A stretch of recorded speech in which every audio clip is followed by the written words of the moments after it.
Nobody should sign for you either. If you have a problem and you cannot come to class, you should email Dr. Breyer, and then you should email me, CC me as well, so that we both know that you're not going to be here. Okay? What else? We had a lot of pickups last semester because of my absence with quizzes and stuff. So this year I'm going to put all the quizzes up within the next 2 weeks, so you don't have to be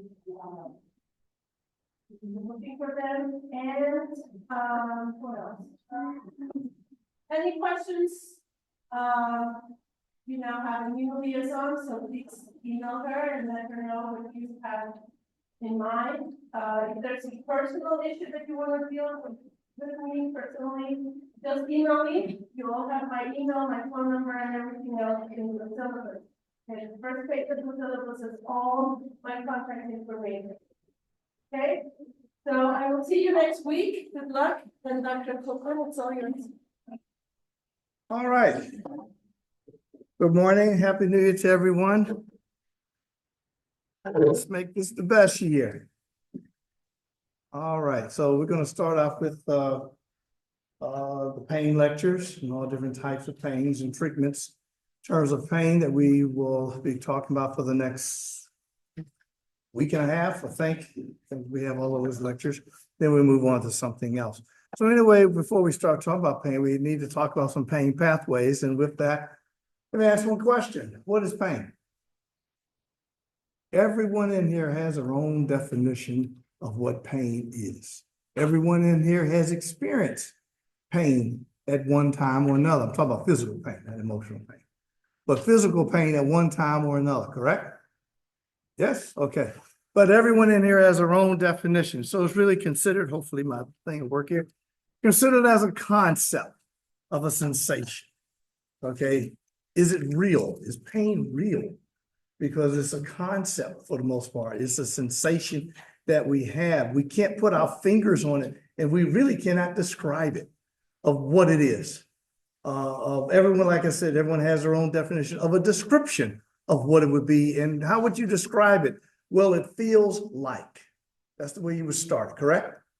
It feels like. And why do you say it feels like? Because you have to associate it with something that you've already experienced at one time or another. So that's the way in which we describe it, that it's going to feel like. Now, if I describe pain to you and I say it feels like, if you've never had that same sensation of that feeling, you have no idea what I'm talking about. Okay, it just becomes that simple. So it's really a way in which the body is a form of defense mechanism for the body, letting us know information about our internal and external environment that may be there. And it tells us a lot of information of things that we either need to avoid for this, so there's no further damage to skin or whatever, or it happens to be something in terms of something way to avoid or get away from further damage to skin. You cut yourself, your hand moves, your arm moves, you stop the bleeding, okay? And why? You don't want to continue to bleed or something like that. Or you get a bruise, you hit something, a fall or whatever, you do something so that you don't have it happen again. That would take place. So pain really is considered a human primate instinct. That's where it starts. Okay, so it's been with us since the beginning of man. And like I said, it is very important because it tells us a lot about our internal and external environment. You hear me talk about that a lot. And we have certain fibers, which I'll talk about later on, the A betas, the C and C fibers that are very important that go along with that. So one of the things that pain is a function of the nervous system, providing the body with a warning or potential damage. Well, one of the things is the psychological factor of pain, depending upon our past experiences, our beliefs about pain. And what does that really mean when we say our beliefs about pain? Again, it goes back to, you told me that it felt like such and such. Well, I believe you when you said that. And therefore, if I had to be the next person to describe it to someone else, such and such a person told me that it felt like this. If you haven't felt that, you don't have the past experience of it. And so the only thing that you have is a belief of the pain. It also has fear and anxiety that goes along with it. So those become very key words when you start talking about pain and pain pathways that are part of this whole story. No two people feel pain the same way, even if they have the same exact injury. If it's exactly pretty much the same, each one of them will describe it in a different way, different words, if you had them apart from each other. Now, if you have them together and they both describe it, they compare notes right on the fly of that. And as they're describing the pain, it comes out the same in terms of its description. But if I had person A and person B separated from each other, we have two different descriptions that go along with it. So we use words like what? It has prickling, tingling, stinging, burning, shooting, aching, electrical sensations. These are words that we throw in to describe the pain that we are having for the most part that's going to be there. And so when we look at it, there's really pain has three major stages that are part of it.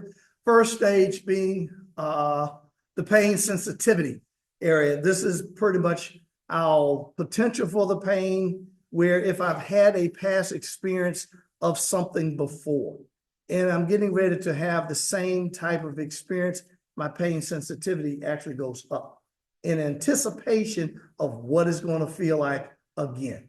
Okay, so that's the first part, the first stage of pain that's going to be there. The second part is the actual sensation that is being transmitted from the periphery up through the CNS itself to give it the quality of the pain that's going to be there.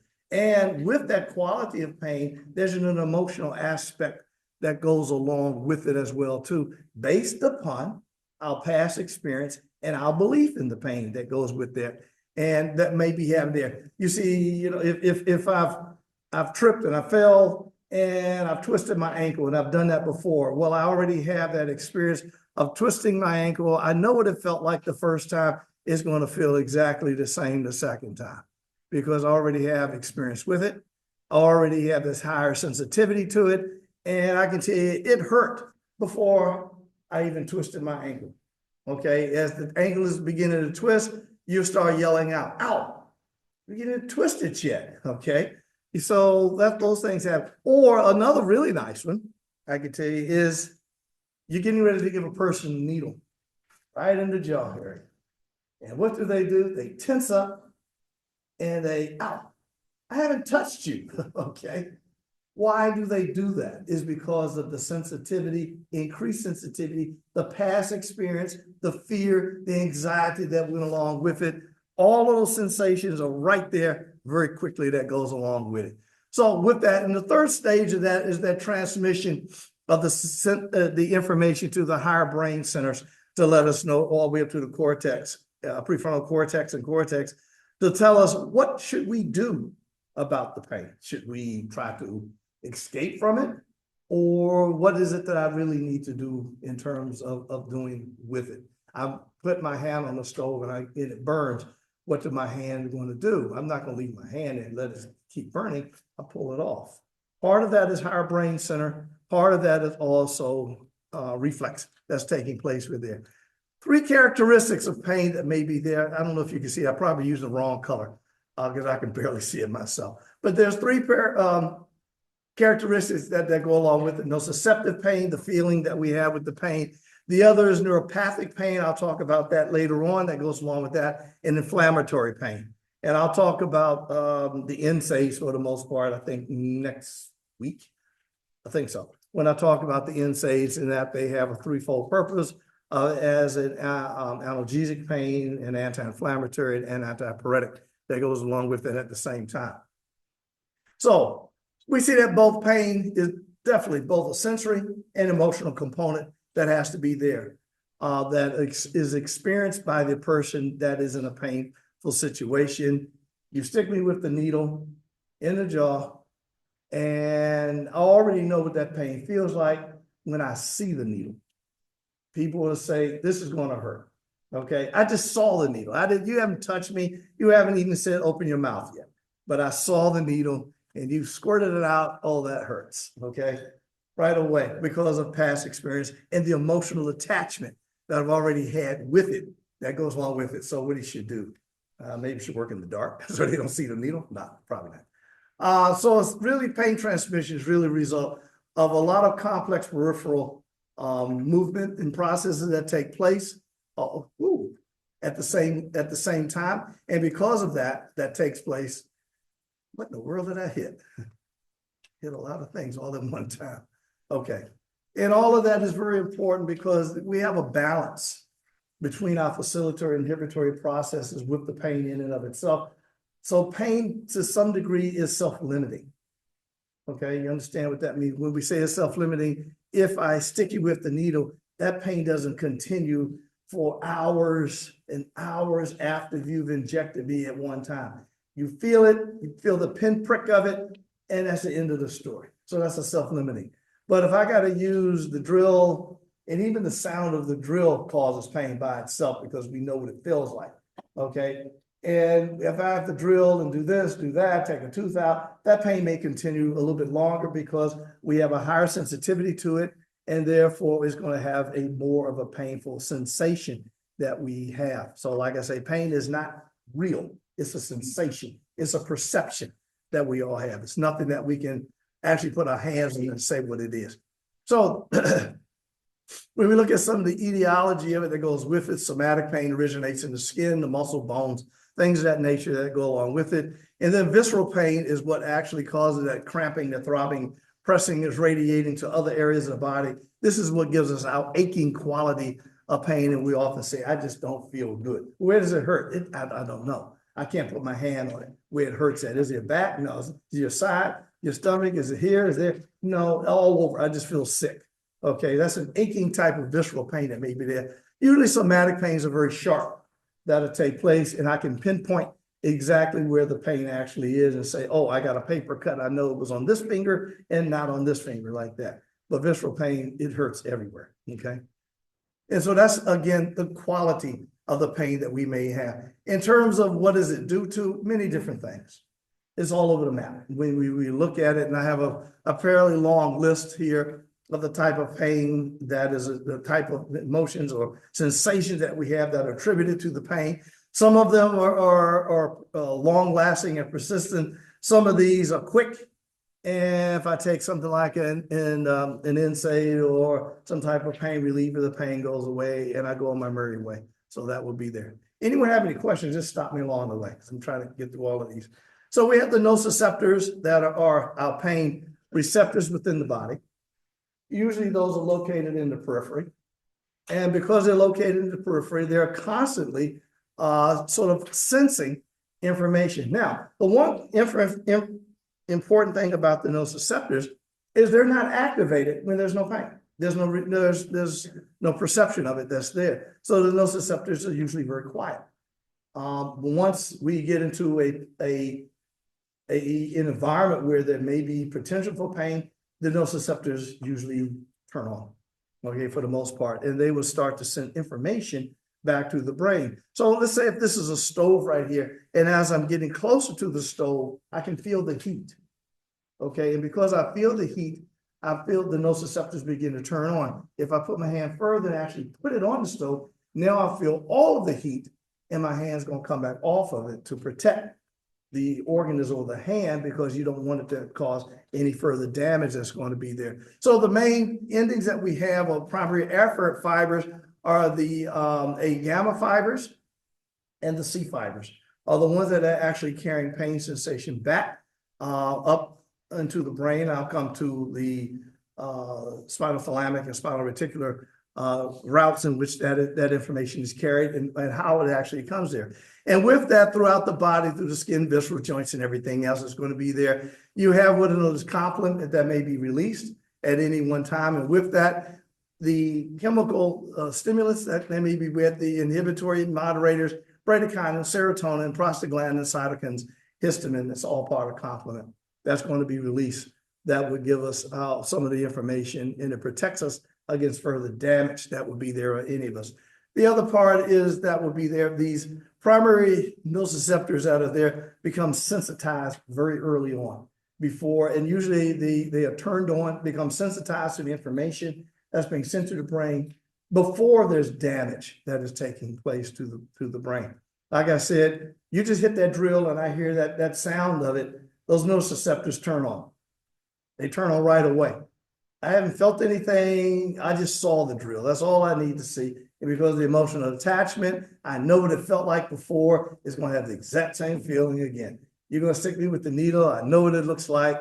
I know what it feels like. And therefore, that emotional attachment tells me what that pain is going to feel like. That stabbing, that prickling is going to be there. Like I said, you've noticed I used the words that I said before. The stabbing, the prickling type of sensation that's going to be there for an individual. So when we have inflammation and inflammatory sensations that take place, sometimes inflammation is actually very important. It doesn't sound good, obviously, but inflammation can be important because it limits to some degree the perception of the pain that the person will have.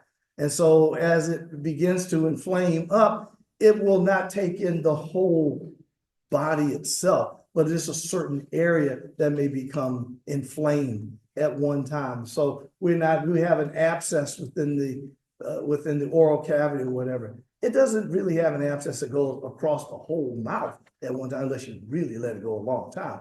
But you get an abscess and that inflammation in one certain area that's going to be there, that's somewhat limiting. And it will begin to send very strong, painful sensations throughout the body, letting you know what you've got to do something. Okay, it is not going to let you sleep. It is not going to let you eat. It's not going to let you do your normal daily activity until you've taken care of that painful sensation that's there, and the inflammation that goes along with it limits it to an area, not the entire oral cavity at one time that may be there. And usually we have the breakdown of cyclooxygenase 1, cyclooxygenase 2, the certain mediators in terms of producing the sensation. And once the COX 1 and 2 are produced, they turn into the prostaglandins, and I'll talk about all of the prostaglandin sequence when I talk about the NSAIDs. But you do have certain of the prostaglandins that are going to be produced, and this is what actually gives us our sensation as they stimulate the nociceptors that are in the periphery that go along. Any questions? Not yet? Is it halfway clear, or is it so painful no one wants to think about it? All right. The PGE2, like I said, I don't really want to get too deep into those, but the PGE2 binding is very specific for certain nociceptor, and it sends information up through the A delta fibers as well as the C fibers. These two major fibers become very important in terms of transmitting pain from the periphery and the visceral sections too, all the way up into the central nervous system along the way. And it's very complex how that information is transmitted. And it's very interesting how fast that information can be transmitted as well. Furthermore, there are other receptors, the transient receptor potential vanilloid 1, known as a TRPV1 type of receptors that are also responsible for the sensation of temperature. Okay, we can feel cold, we can feel hot. This room right now is a little cool.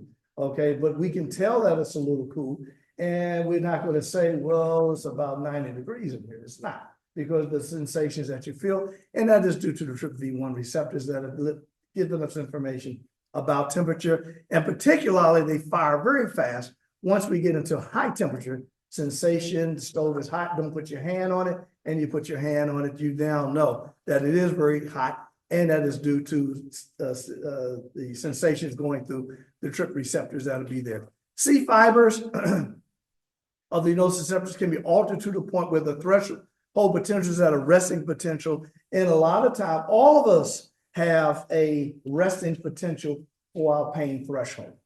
Okay, all of us can withstand a certain amount of pain before we do something about it.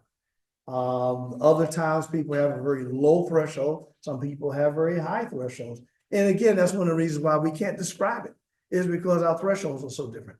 Now, let's talk about the primary fibers. And I kind of mentioned about the gamma fibers and the C fibers that are there. These A beta fibers, these large A beta fibers. Have you had the fibers already? Motor fibers and everything? Physiology? Okay, good. So you know what I'm talking about. Okay, the large A alpha fibers obviously are carrying motor information. The A beta fibers are carrying information. These are highly myelinated, large diameter, just smaller than those of the A alpha fibers, but they give us information about light touch and transmit non-nauseous information. Okay, if I come and touched you, you know that I touched you. I touched you on the shoulder. You know what shoulder it was. You know the quality of the touch that was with that. Was it painful? No, it wasn't. But if I come and I touch you harder, or I press with more pressure on there, then you would now have information coming off the beta fibers, as well as the delta fibers as well too. Now the other smaller fibers, these A gamma fibers, are very lightly myelinated, very small in that diameter. They carry primarily very sharp pain. Okay? So that means it's pain where if I bite down on something and I break a tooth, that's sharp pain. I know it right away. There's no guessing about what happened. So that's very sharp pain that's going to be there. And this is an acute pain that's going to be there. And it usually responds to an initial reflex action that's going to be there very quickly. That's going to take place. The other fiber, the C fibers, these are unmyelinated. These are the smallest type of fibers that they are. Primarily, they're carrying information, very slow pain, more of the thermal stimuli, slow burning pain, aching type of pain. You know, this tooth has been hurting and has been aching for a week. Okay, most people can, a lot of times can handle aching pain for a longer period of time, and they adjust to it. Okay, if it's something that's aching and it's not really too bad, we will adjust. And finally, that pain will get stronger and stronger to the sensation, to the point I've got to stop and do something now. Okay, and that's usually what happens in that sense. You get a headache and you start having a headache. It doesn't hurt too bad initially. I still can function. But as time goes on, it may get worse and worse in terms of during the time of headache. I'm not talking about migraine type headaches, but just a regular type of headache. That is an aching pain that's going to be there. My back hurts. It's a backache that I have. I can still function until it really, really stops.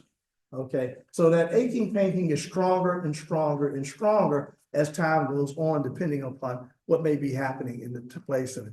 So we look at the type of fibers again, these 8 beta fibers I could talk about, large diameter fibers, fast conduction velocity. These are mechanical receptors, and primarily these are carrying information about non-nauseous touch information. I mean, light touch, heavy touch, pressure that may be there. You know, when after they've injected you, said you will not feel pain, but you will feel what? Pressure. Okay, what you've activated is really these now A beta fibers. Touching into pressure that may be there should not hurt. Okay, but these A gamma fibers, medium diameter, lightly myelinated, conduction velocity is still very fast. Like I say, carrying very sharp pain that may be there. C fibers, very small diameter, unmyelinated, and they're carrying aching, burning type of sensation that would be there for information. Okay, let's go back to the pain impulse pathway. And these are the components of what we've known as the reflex arch that be there. So one, here's the hot stove. I put my hand on it. Okay, what happens when I put my hand on it? First of all, I feel the thermal pain, correct?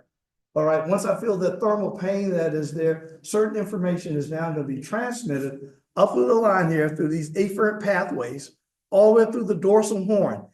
Part of this information is going to go straight on up into the brain to tell me to do something about that pain. But there's also information through the reflex arch that comes back around this way, where there's an integrating center within the spinal cord, sends information back through this arm very quickly. And so you have contraction, relaxation of certain muscles to do what? Your hand flies back off of that very quickly.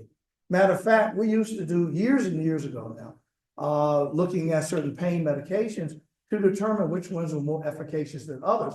We used a very, very simple test. Used what was known as the rat tail flick test. And it was simply just put a rat's tail on a hot plate at 55 degrees centigrade, and they would flick it off. Okay, and you would count how many seconds that it was on there, 55 degrees. And if you gave certain NSAIDs and let time go by, on, 30 minutes or so, you put the animal's tail back on it again, and you wait until the tail flick back off again, and you can tell, well, this drug worked pretty well, this drug doesn't work at all, okay? We had to stop doing that because Peter said that was causing harm to the animal and pain to the animal. That was the whole point, that it was causing pain to the animal, so we could determine whether or not the drugs were working. And so you can't do that anymore. That kind of test has now been eliminated. And quite frankly, I don't know what they use right now because I don't use animal research anymore. I got out of that game with animal research because I got tired of Peter coming down on me all the time. But I used to do pain research. Now, a theory came out back in 1965 known as the gate theory of pain. This is one that is very, very interesting. And basically what they were saying is at the level of the spinal cord that the activating the A beta fibers, which are tactile, non-noxious fibers, actually can inhibit the interneurons at the dorsal horn by inhibiting the pain sensations going through the C fiber. What does all that mean? If I bump my head, what do you normally do? What do you do right away? You rub it. Why do you rub it? Because it what makes it feel better. And actually what you have done is stimulated the A beta fibers to decrease or inhibit the firing of the fibers at the C fibers. And so that's why we do that. Every time you hurt something, grab it and you rub it for a while. And by doing that, you're stimulating the A beta fibers to decrease the firing sensation either at the A gamma or the C fibers at the same time. That is now known as the gate theory that takes place.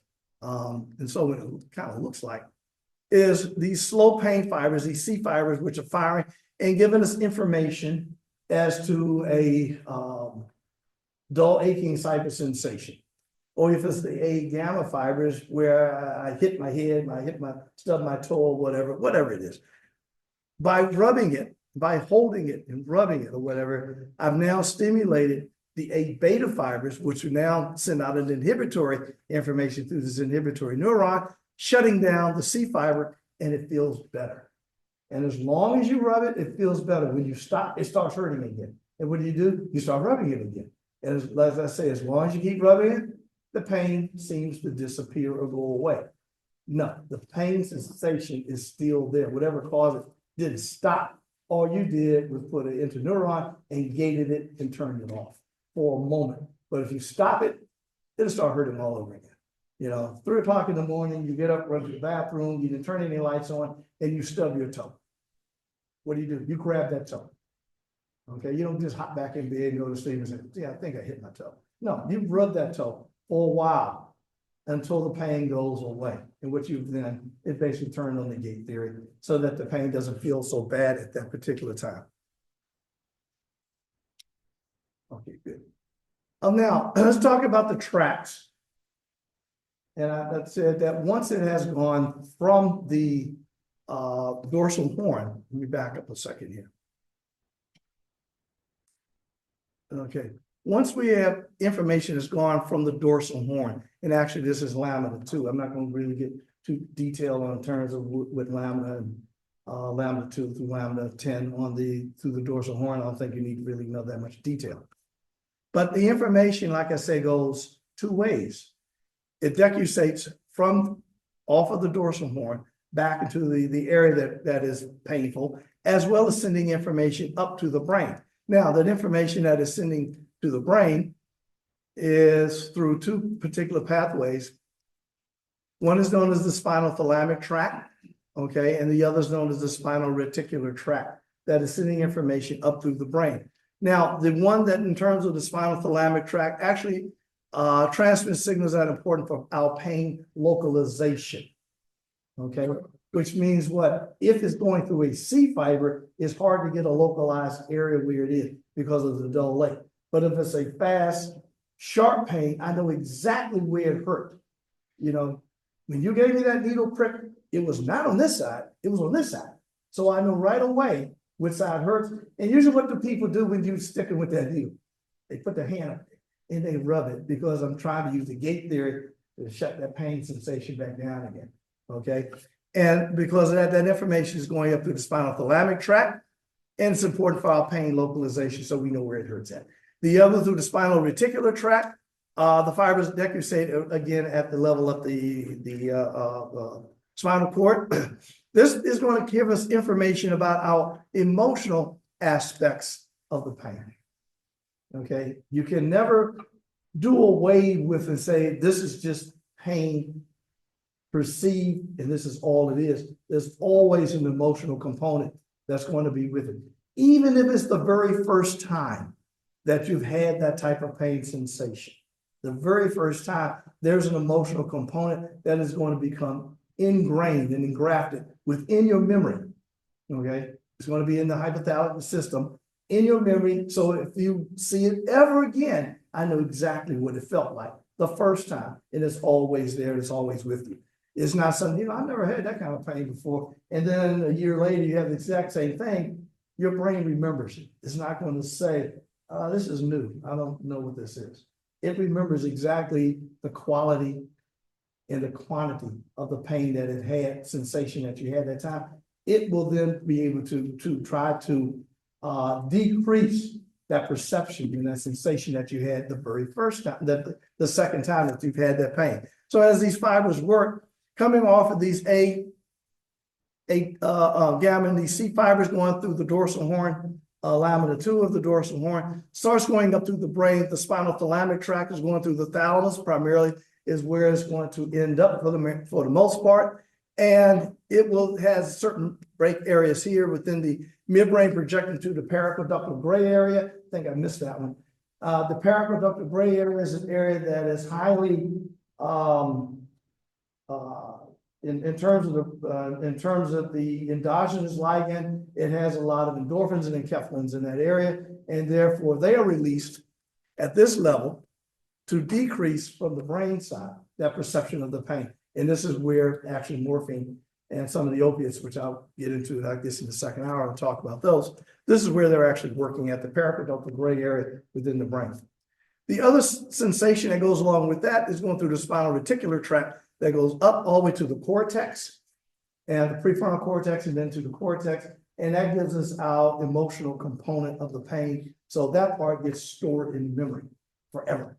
Okay, it's always there. So if it's a burn, if it's a cut, if it's a hurt, if it's a bruise, if it's whatever it is, and you've had it before, your brain knows it and it's there. If from a small child that you've had it, it remembers it the rest of your life, the type of pain sensation it was and what you need to do about that type of pain so that you can reduce the sensation that goes with it. So that information is travel up through here, all the way up through the cortex and stored in the hypothalamus. So let's talk about intensity. Any questions yet? No? Okay. Pain can be measured in intensity. And we've all had that question. On a scale of 1 to 10, what does it feel like? I have no idea. Okay. It doesn't make any sense to me. And I'll tell you why that whole scale doesn't make any sense to me. But anyway, the book says it's classified using a standard pain of no pain at 0. Worst pain possible is a 10. Mid pain, mild pain 1 to 3, moderate 4 to 6, and severe pain 7 to 10, associated with the worst income that may be there. So the reason to me why that pain scale doesn't work is because you didn't ask me about my emotions, my mood, and the mental health that went along with it. You just said, what's the intensity? Hard to say, because on a 1 to 10 scale, where's the emotion? Where's the anxiety part? Where's the worry that goes along with it? You didn't ask me anything about that. So to me, the whole system of that scaling is, to me, is kind of worthless. Okay, because I didn't ask. I don't know what about the other part. There are times when the actual perception of the pain may be very mild, but because of the emotional attachment to it that went with it, may be very great, and because of that, that pain perception may be now very high, but actually the pain was much of nothing in terms of what actually happened that's there. So it's common, like I say, for pain, chronic pain in particular, usually acute pain. A sharp pain doesn't have a lot of emotional attachment because the brain feels it stores it away, and it waits till the next time it has the same type. But if you have chronic pain, there's a lot of emotion that goes into that. and it's stored away, and the body is trying to decrease that pain that goes along with it that is there. So it has feelings of anger sometimes, worry, sadness, guilt, grief, defeat, hopelessness, frustration, depression, and anxiety that'll go along with it. There were some times that we did an experiment, very elegant type of experiments that we did with some animals, and it was actually designed by a researcher at NIH, knew her very well. And what we would do with an animal, we were testing for different pain type of drugs that we were using to determine, again, their efficacy. But this one was designed in such not to look so much in terms of the intensity of the pain. Tail flick was very simple, but we were looking at its emotional aspect. We would have put an animal in a sort of a painful situation. This is one Peter really hated. Where we would put an animal on a small little wrap, on a small transparent little platform to sit on top of, inside of a filled up sort of container of water where you couldn't see. The animal could not see. If he stepped off, he'd fall into the water. But he was in a painful situation. Okay, and because of that painful situation, they tried to get off so they could swim to the other side to get out. Okay, really all that they had to do. But because they were sitting on that and all they could see was water, they turned into what is known as helplessness. And eventually they had what we call learned helplessness, which led into depression. And so we could determine if I gave you a certain pain for a certain amount of time, you had what is known as learned helplessness, and the animals became depressed. Okay, which was a very kind of elegant type of experience to look at as it associated with the pain that was in itself. Like I said, Peter hated that because it was one where it wasn't a sharp pain. This was a long period of pain that the animals had to endure. But it gave us a lot of information about the sensation of our emotions and how it tied in to the perception of pain in and of itself. So those papers were published and everything, but Peter didn't like it. We published it anyway. But anyway, with that, the pain, like I say, you have a major depression, generalized anxiety disorder, post-traumatic stress disorder, sleep problems will develop with chronic pain. It's just part of the nature of chronic pain that's going to be there. And so it becomes very difficult to treat. It's not that I can give you a couple of aspirins and it'll go away. Now we're looking at a psychiatric consult that has to be there. And the whole idea of treating the patient may have to change from using analgesic type of drugs. And we're now using anti-anxiety, antidepressant drugs, drugs that are used in post-traumatic stress type of situations. So the whole dynamic of the treatment changes completely because I have now attached the emotional component to the pain itself. Okay. And that's what makes it very interesting. It goes along with it. Now, here's a scale. This scale was initially designed for small children. So since it was so hard for them to communicate what their perception of pain was. And so, like I said, it was for small children, but eventually it wound up being for everybody. Okay, and so it's still in vogue and still in use today, where we go, you know, they would ask a child, does it feel like this? Or does it feel like that? And they would point to something along the stretch of pains that they would have. Well, this is what it felt like to them. Okay, because they couldn't express anything else. But that's basically what it is. So what does it really mean? So, you know, I have another one that I happened to find where there was no pain all the way up to bed rest may be required because the pain is the worst that you've ever had. Now, this in and of itself needs a definition. What is the worst pain that you've ever had? And if you have something else later on in life, that now becomes the new worst pain that I've ever had. Okay, so it keeps changing all the time in terms of the scaling. You kind of get what I'm saying? That scaling changes as we grow and as we develop and as we go through life. So what I had in terms of my scaling 10 years ago, and I said, well, that pain felt like a number 7. Well, now it doesn't because I've had pain that was even worse than that one before. And so now that pain is down to a number 4. Okay. It's the exact same situation that I was in that caused the pain before. I sprained my ankle. Fine. I felt that. That was the worst pain I had at that time. I sprained it again, but before I did that, I had another pain that was even worse than that. So you can see how now the sprain of the ankle is now pushed down because it's not nowhere near on this scale coming to the number 10 slot. If I'm making that kind of clear. Is that kind of clear? Okay, good. Let's keep rolling. So acute pain does not necessarily become chronic pain. Okay, so just because it's acute at that time, it's not chronic. And I'll talk about that in more detail, I think, tomorrow in the CDC guidelines for pain. And chronic acute pain does not lead to chronic pain that's going to be there.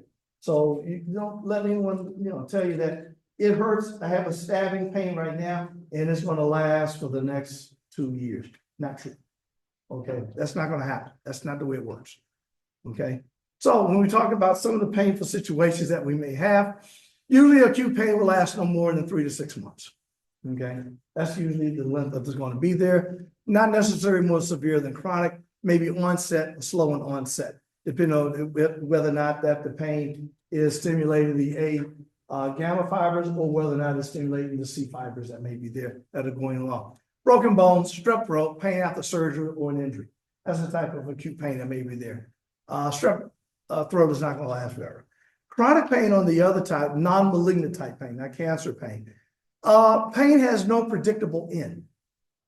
Okay, I can't tell you when the sensation is going to go away because you can't tell me where it even hurts. And so because it is not localized and it's a type of neuropathic pain that's there, it's hard to treat. It's very, very hard to treat when we talk about chronic pain because I don't know the quality, I don't know the intensity, I don't know when it started for the most part, and I don't know how is it going to end, if it does ever end. So it's difficult to cure, and a lot of times it's going to be undertreated or untreated that goes along. Why? Is because as you're describing this chronic pain, and I hear from you, I'm your doc, and I hear every time you come, you talk about this chronic pain. Eventually, it becomes nothing more than background noise. And so it becomes untreated or undertreated. And that's the end of the story because I would just say, take a couple of aspirins or whatever, it'll be okay. Okay, that's not the way to treat it. So within chronic pain, you have this idea of increased pain that may be there, and which leads to anxiety. The anxiety leads to sleeping problems. The sleeping problems, if I'm working somewhere, I'm not coping very well on my daily, journey or occupation, which I have.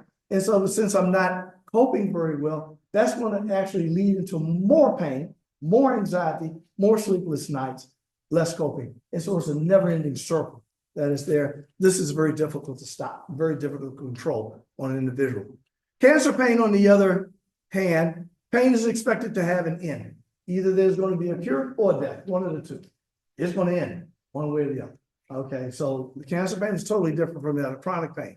And a lot of times you have to use a very aggressive treatment for that. And when we talk about how do we treat it because the pain is so severe, we'll use some of the opiate drugs. And if it's a type of pain that we know is a chronic type of pain from cancer, where the person has been stated that they have 6 weeks, 6 months, or whatever, we're not worried about whether or not they become addicted to the drug. That is not a concern any longer. Yes, they're going to become addicted to the drug, but we're going to keep increasing the amount of opiate so that the person stays as long as they can in a pain-free situation for that. Okay, that's what I say. It will end. Either you're going to get better or you're going to die. One of the two. Now, nociceptive pain, where the fibers are sensitive to noxious stimuli, these are usually in the somatic injury to tissues, well localized. I know where it hurts. Visceral pain, injury to an organ, poorly localized. I can't tell you exactly. I may even have referred pain. It started out at my shoulder here and it's now it's way down in my back.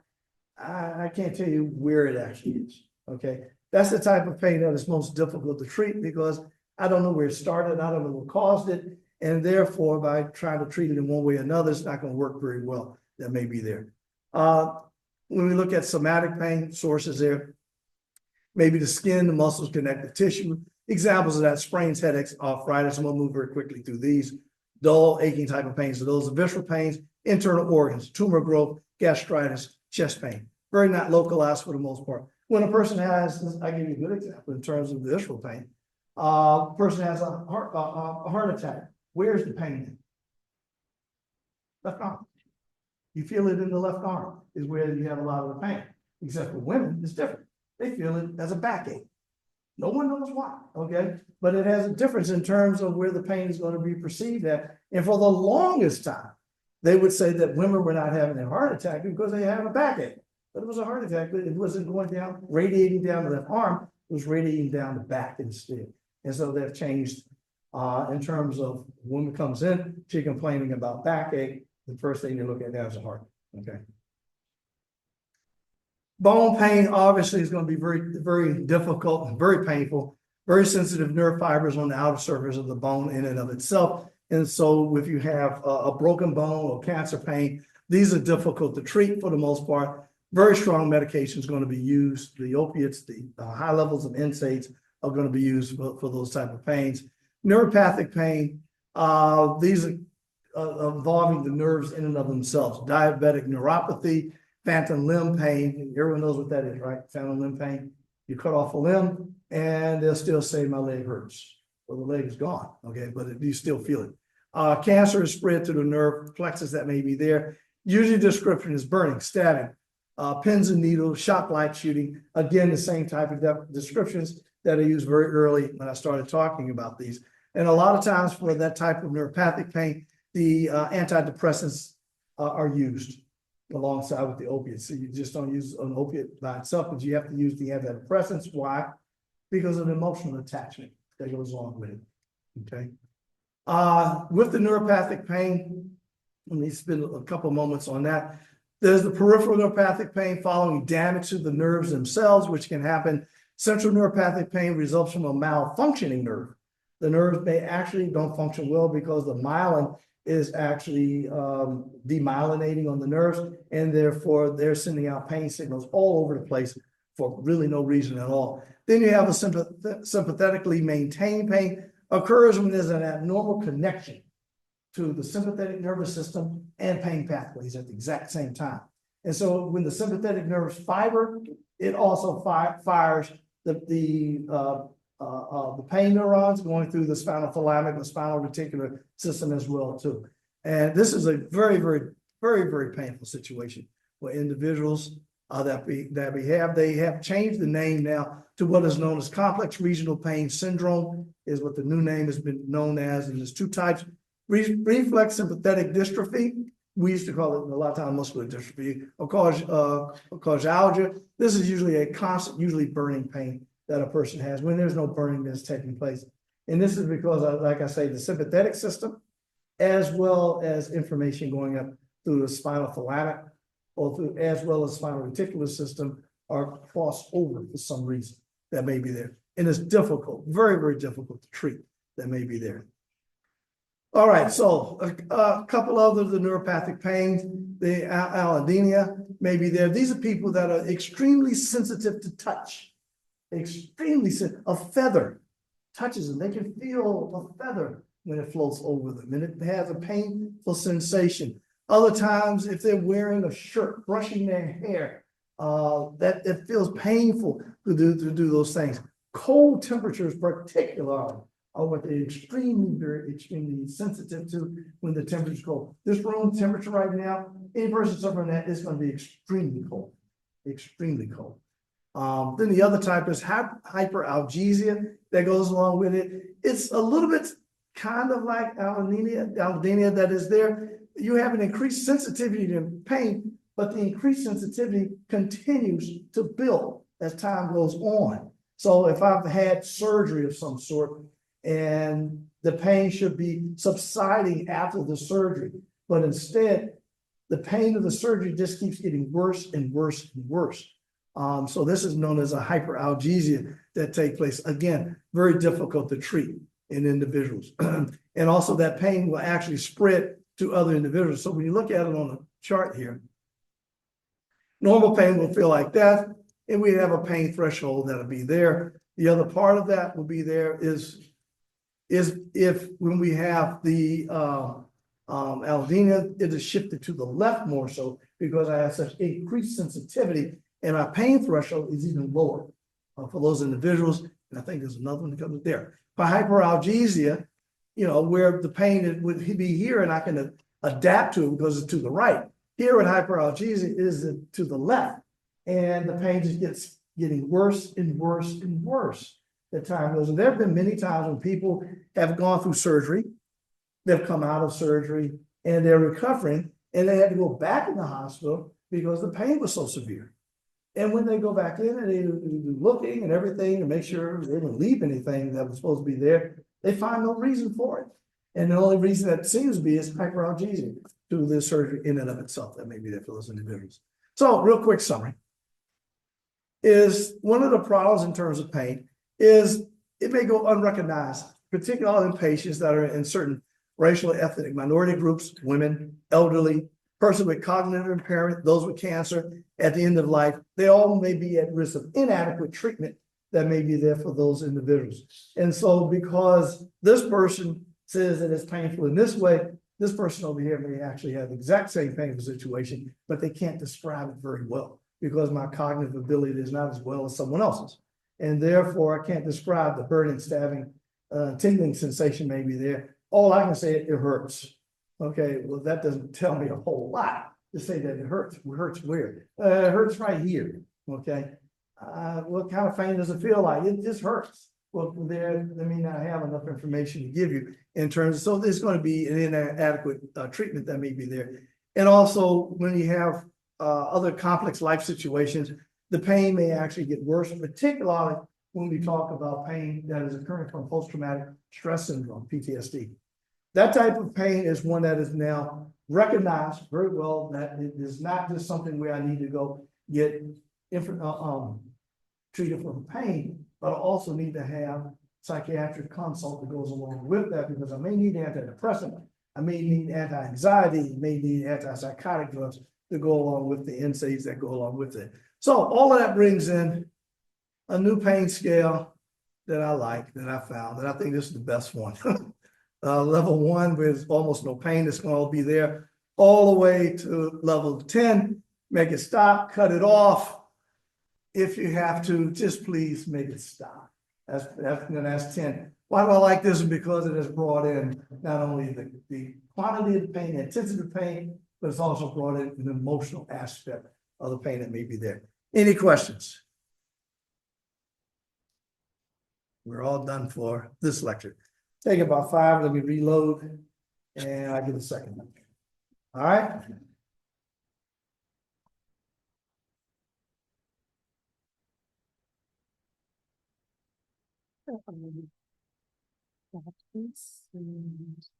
I'll put on pause.